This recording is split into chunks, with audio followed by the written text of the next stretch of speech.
itima kudetu kumnyama kuvelukanya kama kushizi Rastafari.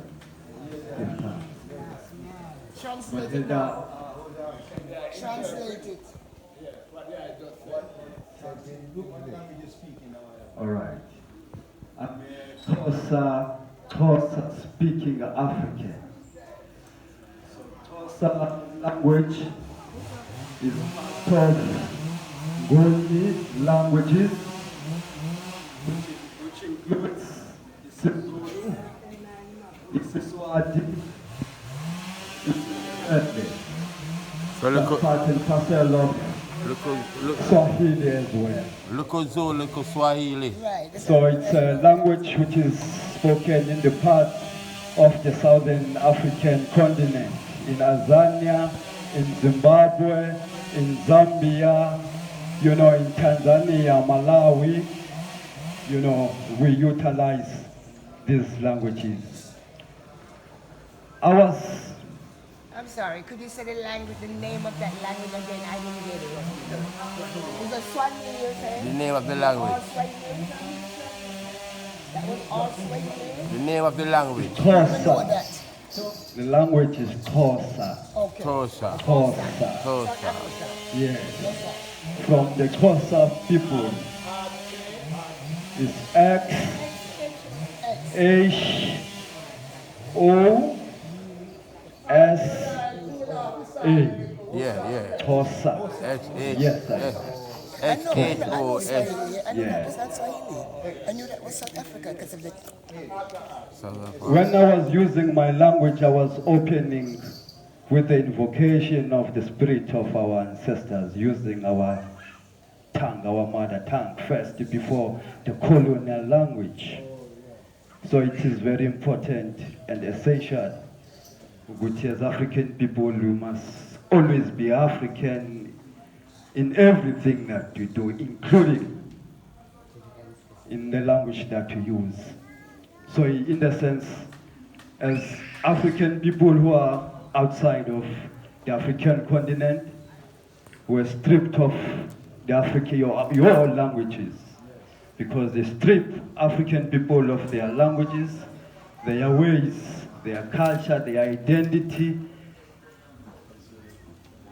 and they put their colonial demands, colonial identities, and zombify our people and change them to be people who are not able to express themselves with their own languages.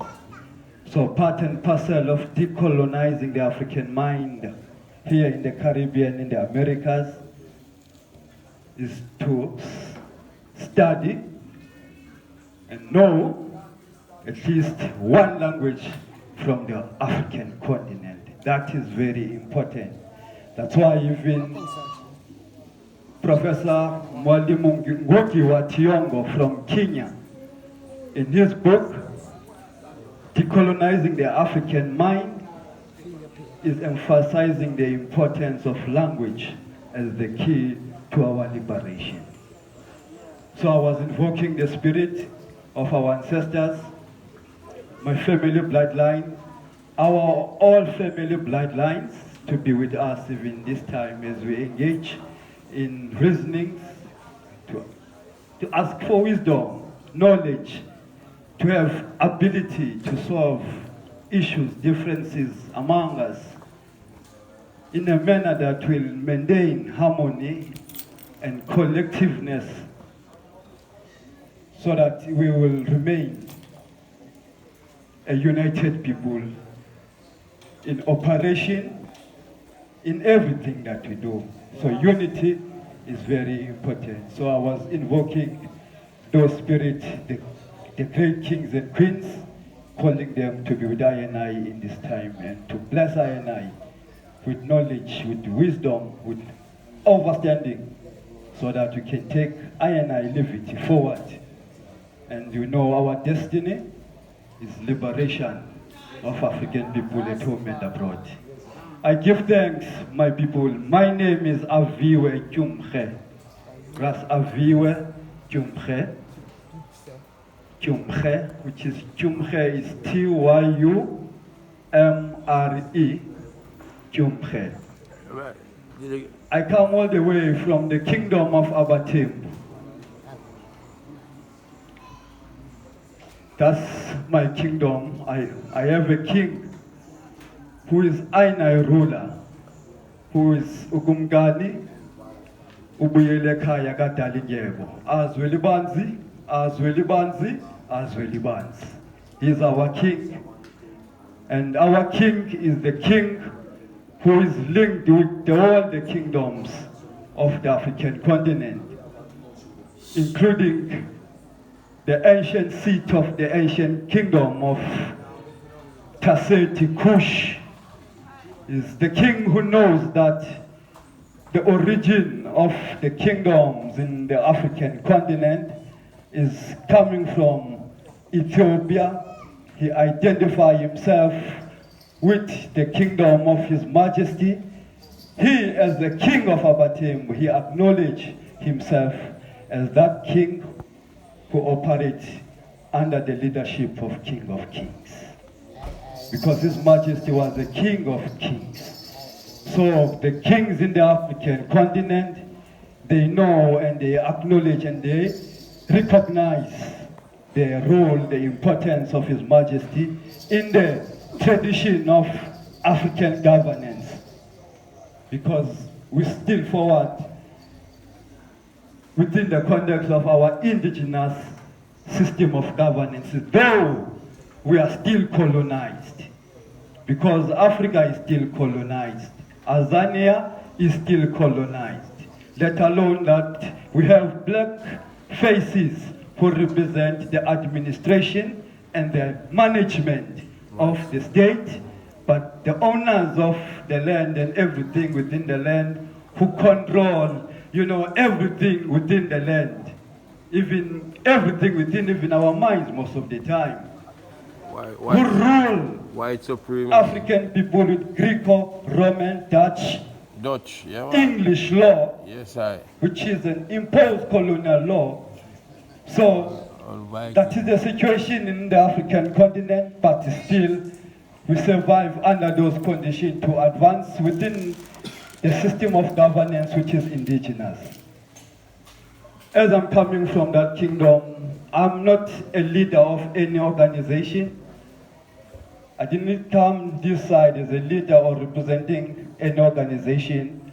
I'm not mandated by any organization, but it is the spirit of Ainai forefathers and foremothers, the spirit of Marcus Messiah Garvey, the spirit of Malcolm X, the spirit of African people who perish between the African continent and the Americas, who are still their bones in the sea. The Africans who were slaughtered in this part for rebelling against the slave drivers and the slave masters.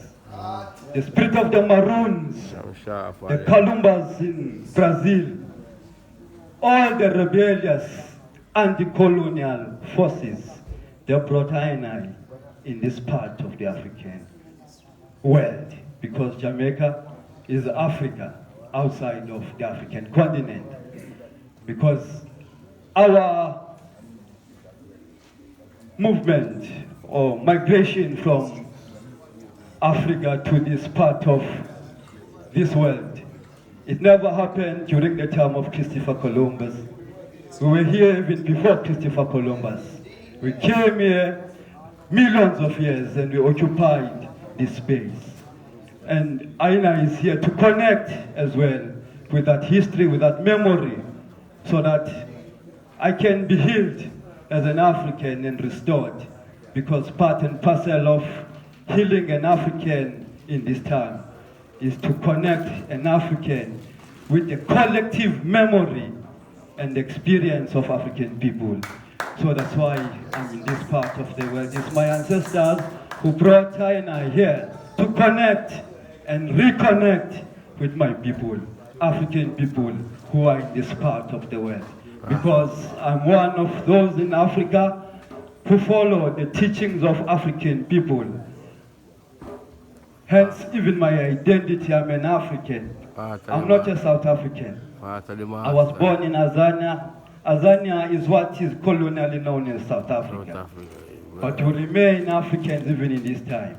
We still, some of us, reject coloniality, colonial identities, colonial laws, colonial ways.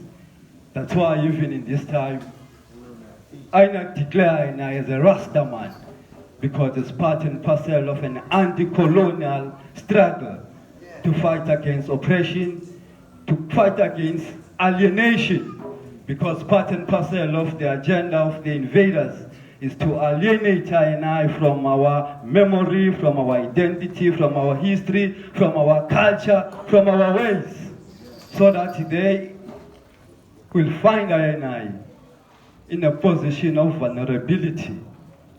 But within the African world, there are Africans who still maintain their Africanness, who don't want to bow to white boy, to white girl, to the oppressors, to the demon of coloniality, who try by all means to be independent and liberated from alien control, rule, and domination. Maybe currently, since we are still dominated, it will be spiritual, psychological, cultural emancipation that INI is able to attain, but physically, we are still oppressed. And that is one of the reasons as well for INI to be in this part of the African world, is to connect with those who are still with the mission of advancing the African revolution, the anti-colonial struggle, because as African people, we must be liberated. Because so long as we are enslaved, colonized and domesticated, we'll remain sick.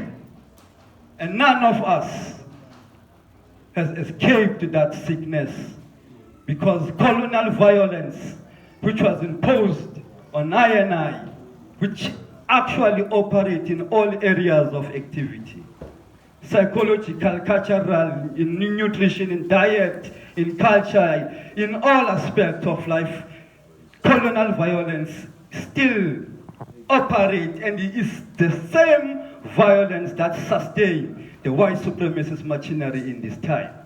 So our role and responsibility is to mobilize and organize I as African people, those who are committed in the struggle, to come together and advance the very same agenda that Walter Rodney was killed for, Malcolm X was killed for, Mangaliso Sobukwe in Azania was killed for, Bandu Bigo, Kwame Nkrumah, Petrus Lumumba, Dedan Kimathi in Kenya, the Mau Mau warriors, the Chimurenga Mau.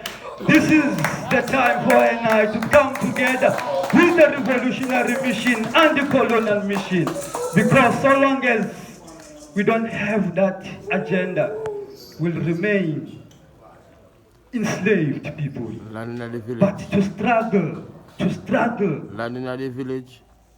is part and parcel of the liberation of I, to struggle. Because Amilcar Cabral once said, to struggle is an act of culture.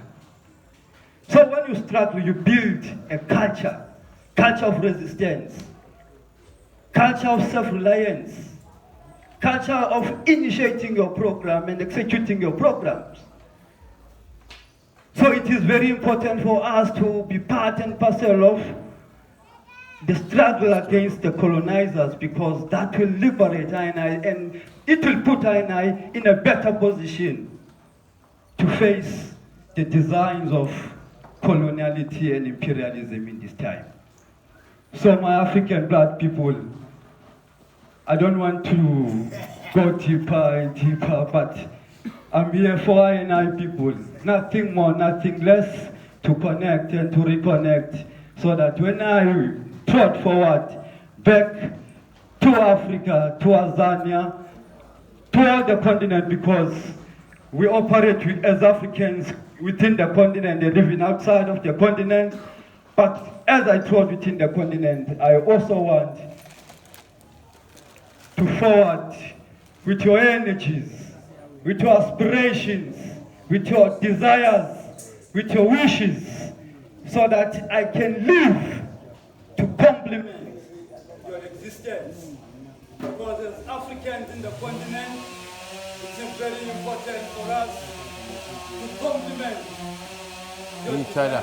You complement each other. So, I'm here Communal. to be a servant of African people and to make sure that what we can do as a collective, what we can manifest as a collective, this side of the African world, or even in the continent, we can find ways and means on how we can achieve. So as I am here, I am available for that community, African, that I am interested.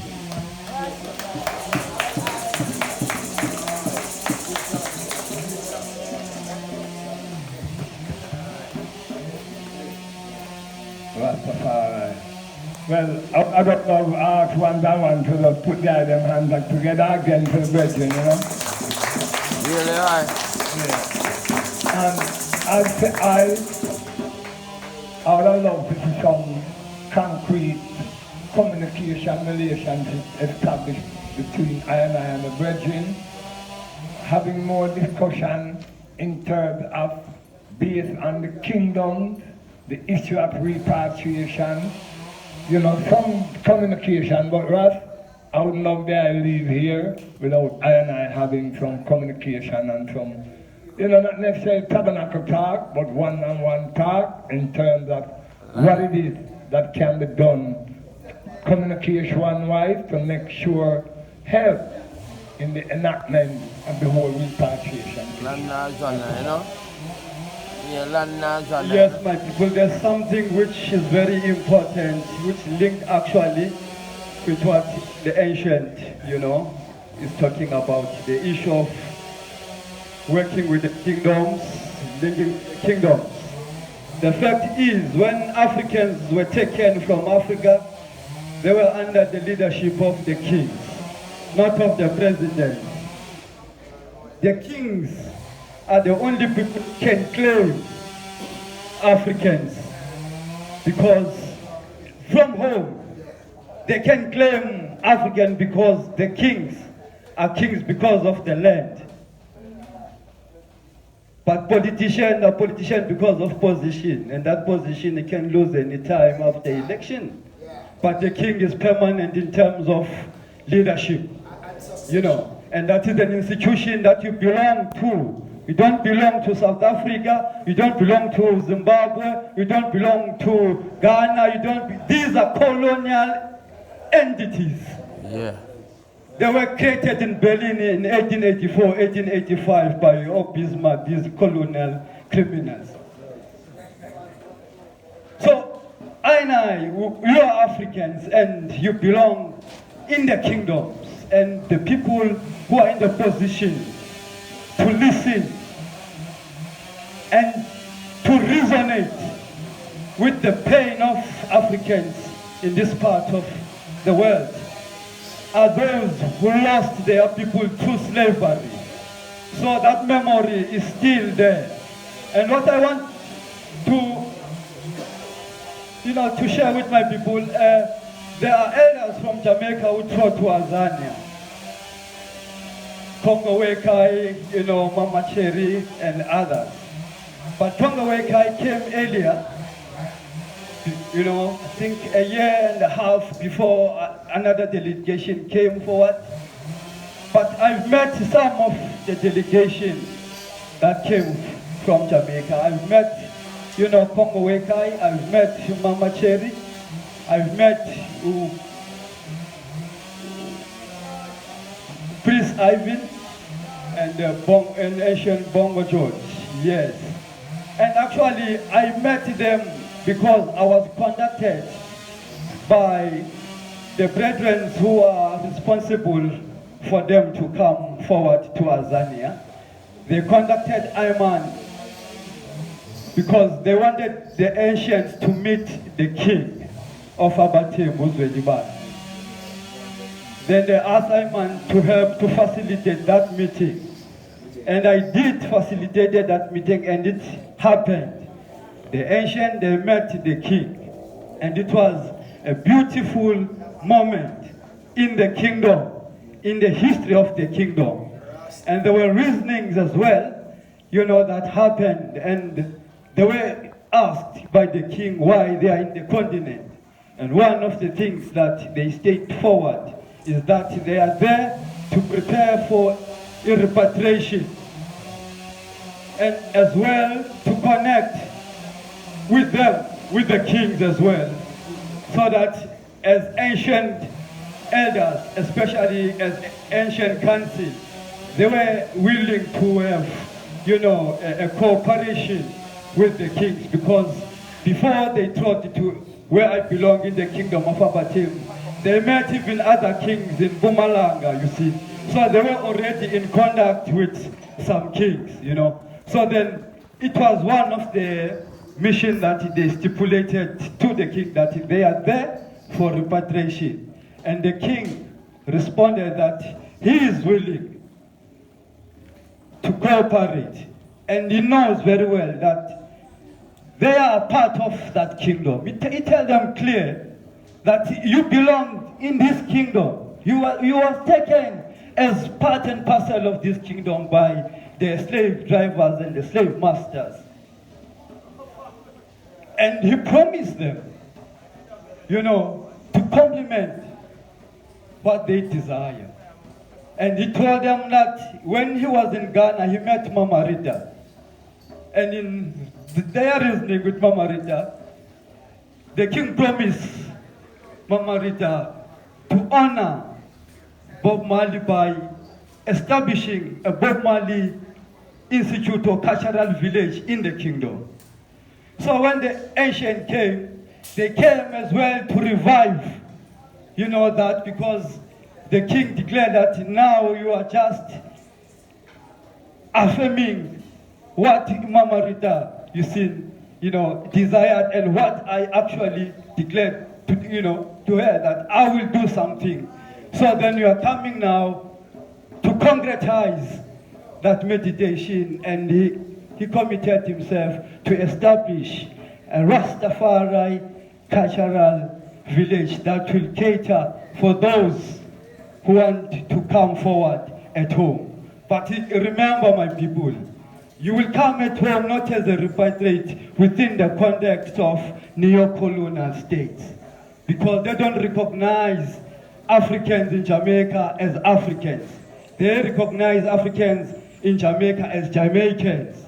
And if you go there, they will treat you and give you a status of being someone who's just migrated from a certain area to another area. But you remain with the very same status, of being an alien in that part of, the African world. That's the situation in Africa. We are still, that's why I was saying, we are still colonized. Azania is in under settler colonialism. Not even like Ghana and Nigeria, where Africans are remote controlled by satellite. We in Azania, we are controlled and ruled by Europeans who are settlers there and who own more than 90% of the land and all the resources and riches of the country. Who own your land, yeah?